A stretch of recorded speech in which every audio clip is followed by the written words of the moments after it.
الرجيم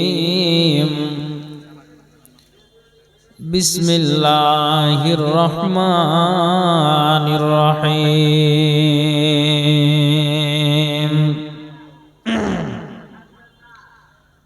وما هذه الحياة الدنيا إلا لهو ولعب وإن الدار الآخرة لهي الحيوان لو كانوا يعلمون وقال الله تبارك وتعالى ألهاكم التكاثر حتى زرتم المقابر كلا سوف تعلمون ثم كلا سوف تعلمون আমার এই সেই কামনা সোনার মদিনা আমার এই মনের সেই কামনা সোনার মদিনা মনের মাঝে আছো তুমি কেন বুঝো না মনের মাঝে আছো তুমি কেন বুঝো না এই মনের সেই কামনা সোনার মদিনা হরে এই মনের সেই কামনা সোনার মদিনা সবুজ গম্বুজের নিচে একটু দাঁড়াবো আমার প্রিয় নবীজিকে সালাম জানাবো সবুজ গম্বুজের নিচে একটু দাঁড়াবো আমার প্রিয় নবীজিকে সালাম জানাবো সেই নবীজির দিদার পেতে চলো মদিনা এই মনের সেই কামনা সোনার মদিনা হরে এই মনের সেই কামনা সোনার Medina Medina Medina Medina Medina Medina Medina Medina Medina Medina Medina Medina Medina Medina Medina জান্নাতুল বাকিতে একটু দাঁড়াবো প্রাণের প্রিয় সাহাবীদের আমি দেখিব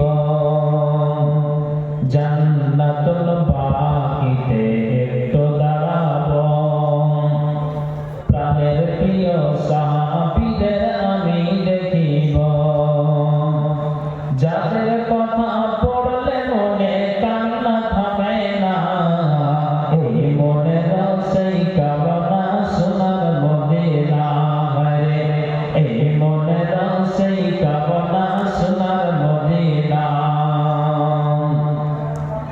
জন্মভূমিতে মন আর যেদিকে না পাখি হলে উড়ে যেতাম সোনার মদিনা জন্মভূমিতে মন আর যেদিকে না পাখি হলে উড়ে যেতাম সোনার মদিনা এই বাসনা কবুল করো রব্বানা এই মনের সেই কামনা সোনার মদিনা হরে এই মনের সেই কামনা সোনার Medina Medina Medina Medina Medina Medina Medina Medina Medina Medina Medina Medina Medina Medina Medina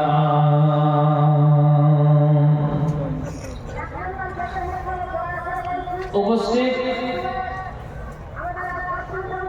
কোরআন ও হাদিসের কর্ণধার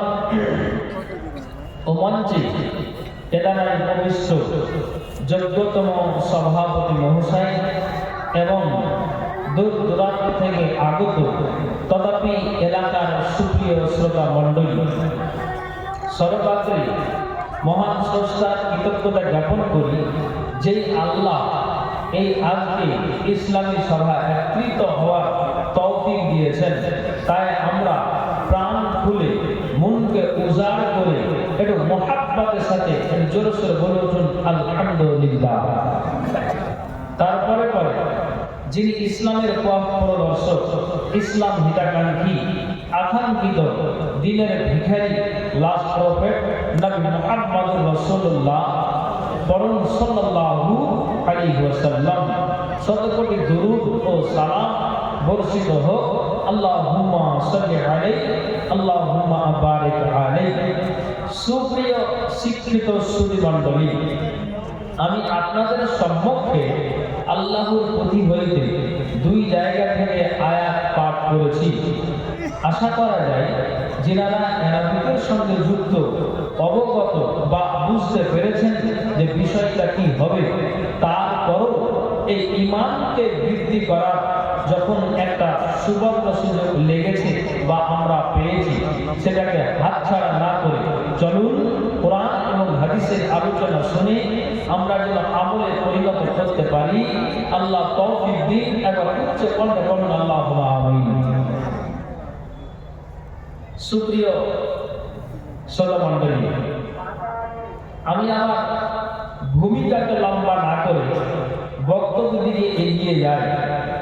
তা কি আমরা সবাই অবগত, আমরা জানি কি যে এই দুনিয়া, এই পৃথিবী আমাদেরকে ছাড়তে হবে, লা শাক্কা ফি, এটা কোনো সন্দেহ নেই, এটা জানা কথা। তারপর কেন বলছি? আচ্ছা বলুন, এই দুনিয়া ছাড়তে হবে, তারপরও কেন আমরা এই পার্থিব জীবনকে প্রাধান্য দিয়ে চলি? বলেন, কেন আমরা এই ধনের মোহে পড়ে, সম্পদের মোহে পড়ে আমরা আখিরাতকে ভুলে যাচ্ছি? অথচ আমরা জানি যে এই দুনিয়া ছাড়তে হবে। রাসূল সাল্লাল্লাহু আলাইহি সাল্লাম তিনি একাধিক হাদিসে উল্লেখ করেছেন যে এই পৃথিবী একটা ভয়াবহ আকার ধারণ করবে, যা তিনি ভবিষ্যৎবাণী দিয়ে দিয়েছেন। কিন্তু তারপরও কেন আমরা এই পৃথিবীকে প্রাধান্য দিয়ে চলি? আপনি বলবেন এটা কি করেন? কি করতে? একটা আমি আপনাকে নজির দিচ্ছি যাতে আপনার মগজে কথাটা উঠে যায়। যেমন উনি একটা মানুষের সাথে আমার এমন একটা সম্পর্ক ছিল, তো ওকে যখন আযানের সময় হয় ওকে বলি এখন মসজিদের হাত দিয়েছে, এটা আল্লাহর ডাক, মসজিদে চলো। তো আমাকে এক বাক্যের জবাব এটাই দেয় যে আপনি যখন আপনার সঙ্গে সাক্ষাৎ হয় তখন আপনি নামাজের কথা বলেন কেন? এটা বাস্তব কথা বলছি, ওর সঙ্গে আমার আলাপ হচ্ছে। রমজান মাস আসতে গেলে আপনি সিয়ামের কথা বলেন কেন? আমার গ্রামে জালসা হয় তখন আপনি ওই মাদ্রাসার চেক নিয়ে আমার দুয়ারে দাঁড়িয়ে থাকেন কেন? একটা কথা বলাতে আমাকে 4টা-5টা কথা শোনালো। বলছে এটা বই লোকটা কিসে? বলছে মাওলানা এখনো তো আমার বয়স আছে, এখন বয়স আমার 30 থেকে 31, আপনি বলেন কি? কে তোমাকে পিছিয়ে রেখেছে? এই দুনিয়াকে প্রাধান্য দিয়ে চলে কোন উপকার তোমার হয়ে যাচ্ছে? আল্লাহ জমি জায়গা দিয়েছে, গাড়ি বাড়ি দিয়েছে, ধন সম্পদ আছে, তারপরেও কেন এইভাবে পিছিয়ে ইবাদতের দিক দিয়ে? কিন্তু কথাটা সারা দেয়নি। যখনই সকালে বলি আবার সন্ধ্যায় দেখি আমাদের কুমারগঞ্জে আপনার ওই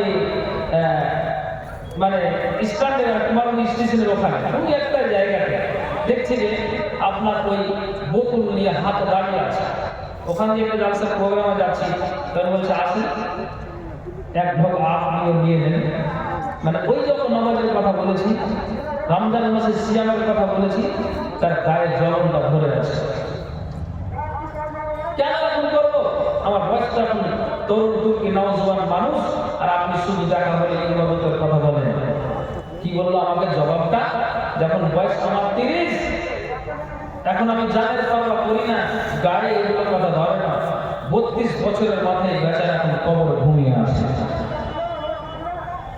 তাহলে আপনি জবাবটা দিন। যে লোকটা ধনের মোহে পড়ে, সম্পদের মোহে পড়ে আখিরাতকে ভুলে বসেছে, আপনি আমাকে এই কথাটার জবাব দিন। তাহলে এর হালটা এখন কোন অবস্থায় দাঁড়িয়ে আছে আল্লাহ ভালো জানে। কিন্তু আমি এই দুনিয়াতে যাহা করে গিয়েছে, অথচ আখিরাতের জীবনই হচ্ছে প্রকৃত জীবন, সেটাকে ভুলে বসেছে। কিন্তু তারপর এই ধরনের হাজারো মানুষ আছে যে সমাজে দেখতে পাওয়া যায়, কিন্তু কোরআন এবং হাদিসের আলোচনা প্রত্যেক সপ্তাহে ইমাম সাহেব জুমায় খুতবা দিয়ে আলোচনা করে রাখেন, কিন্তু তারপরেও তো শুনে দিলাম আর তখন মানে কি আলোচনা করলো, খুব ভালো লাগলো। তারপরে যখন মসজিদ থেকে বেরিয়ে গেলাম, সালাম, সব শেষ হয়ে গেল। কে আপনাকে পিছিয়ে রেখেছে? আমি আপনাকে বুঝাতে চাইছি যে পৃথিবী একটা ভয়াবহ আকার ধারণ করবে, তো কেন আমরা এই পৃথিবীকে প্রাধান্য দিয়ে চলি? আল্লাহ তাআলা কোরআনে সূরা আনকাবুত এর 29 নম্বর সূরার 64 নম্বর আয়াতে আল্লাহ তাআলা উল্লেখ করেছেন, এটা হলো খেলতামাশার দুনিয়া। জি, তারপরও কেন আমরা এই পার্থিব জীবনকে প্রাধান্য দিয়ে চলি? আল্লাহ বলেন শুনো, অথচ আখিরাতের জীবনই হচ্ছে প্রকৃত জীবন। মানুষ কথাগুলিকে মাথায় উঠাও আর কাজে লাগাও। ভাইরা, আমি এটাই বোঝাতে চাইছি। তাহলে আমাকে আর আপনাকে এই আলোচনা শুনে মগজে আমাকে উঠিয়ে নিতে হবে। তাহলে চলুন রাসূল সাল্লাল্লাহু আলাইহি ওয়াসাল্লামের একটা হাদিস দিয়ে আপনাকে আমি বোঝাচ্ছি। যেমন নবীজি বলে দিয়েছেন, আল্লাহ যেমন কোরআনে বললেন যে আখিরাতের জীবন হচ্ছে প্রকৃত জীবন, আর নবী বলেছেন পৃথিবীকে প্রাধান্য দিয়ে চলো, পৃথিবী একটা ভয়াবহ আকার ধারণ করবে, তারপরও কেন আমরা এইভাবে চলি? জি, কেমন? তো কেমন তার মানে আমি আপনাকে বুঝাচ্ছি। হযরত আবু সাঈদ খুদরি রাদিয়াল্লাহু তাআলা আনহু উনি বলেছেন যে সামি'তু রাসূলুল্লাহ সাল্লাল্লাহু আলাইহি ওয়াসাল্লাম, আমি নিজে আল্লাহ পাক রাসূল এই হাদিসটাকে বয়ান করেছেন, আর আমি রাসূলের মুখ থেকে এই হাদিসটাকে শুনতে পাচ্ছি। কি ভয়াবহ আকার ধারণ করবে আর আমরা যে এই পৃথিবীকে প্রাধান্য দিয়ে চলি। তো শুনেন আর আপনার আমার থেকে মগজ উঠাবে।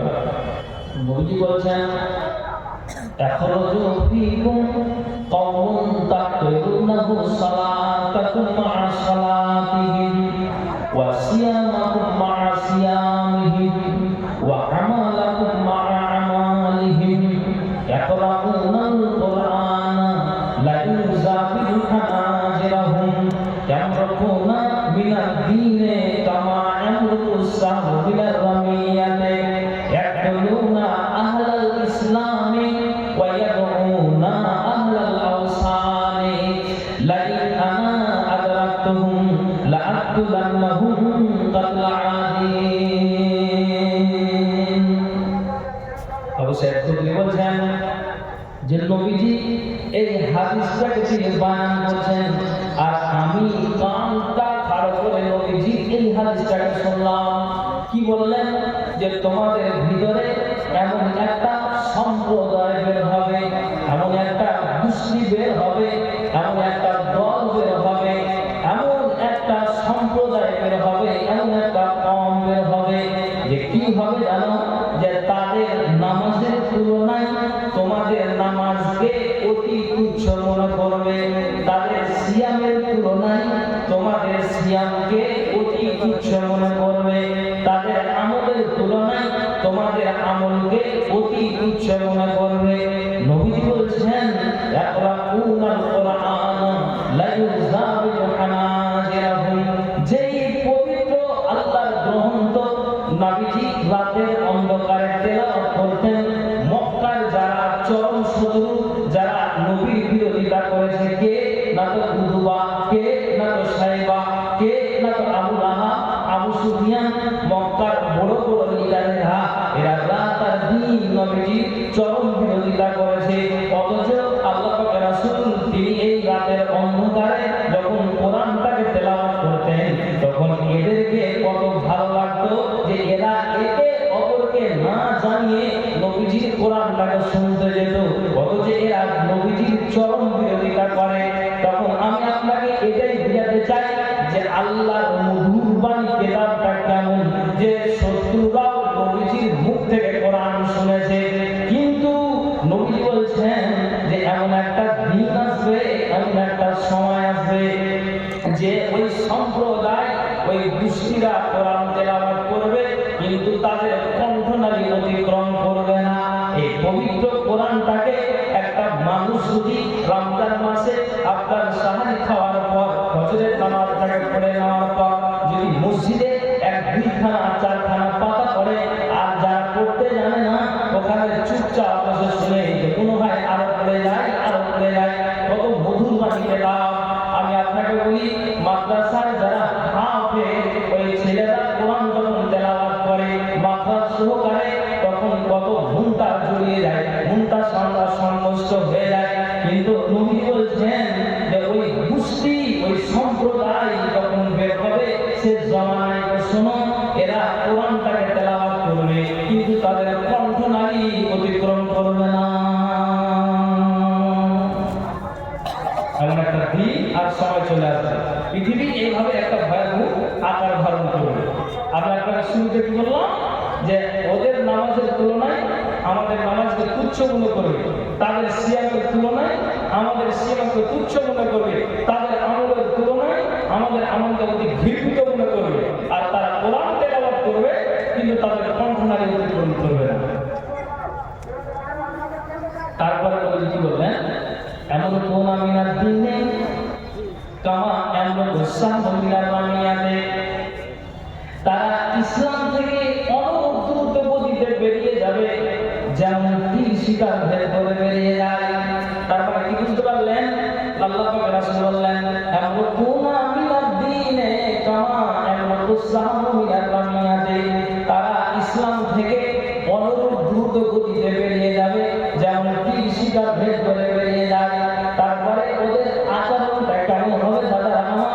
আল্লাহ পাক রাসূল বলেছেন, ইয়াকতুলুনা আহলাল ইসলাম, ইয়াকতুলুনা আহলাল ইসলাম।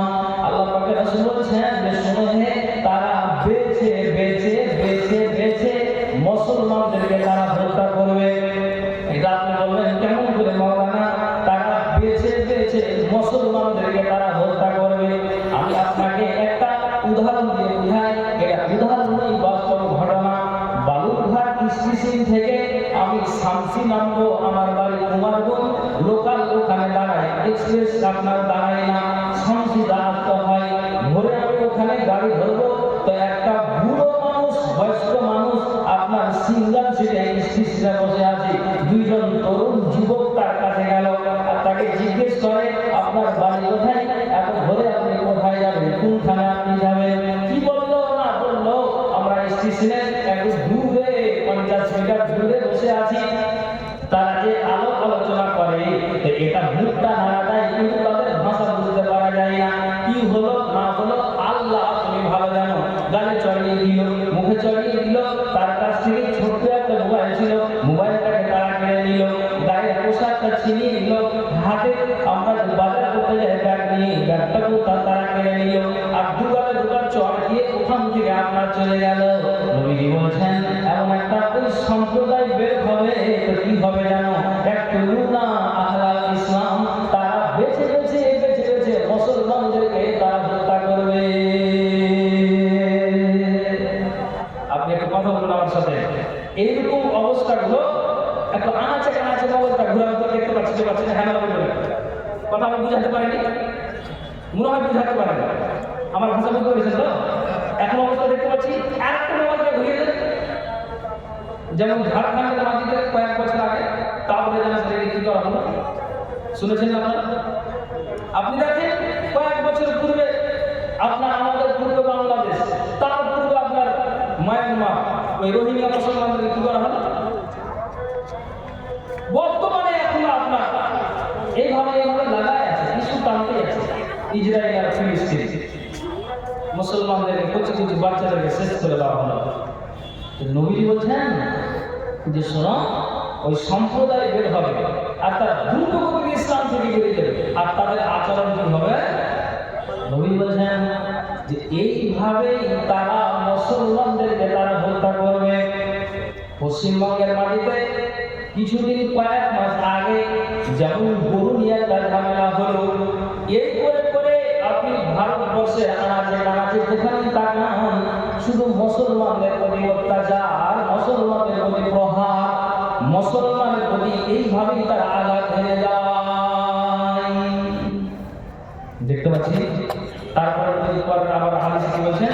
ওয়ায়াদউনা আহলাল আওসান, আল্লাহ পাক রাসূল বলেন যারা মূর্তি পূজা করে, যারা পাথর পূজা করে, যারা দেব দেবীর পূজা করে, এদেরকে কি করা হবে?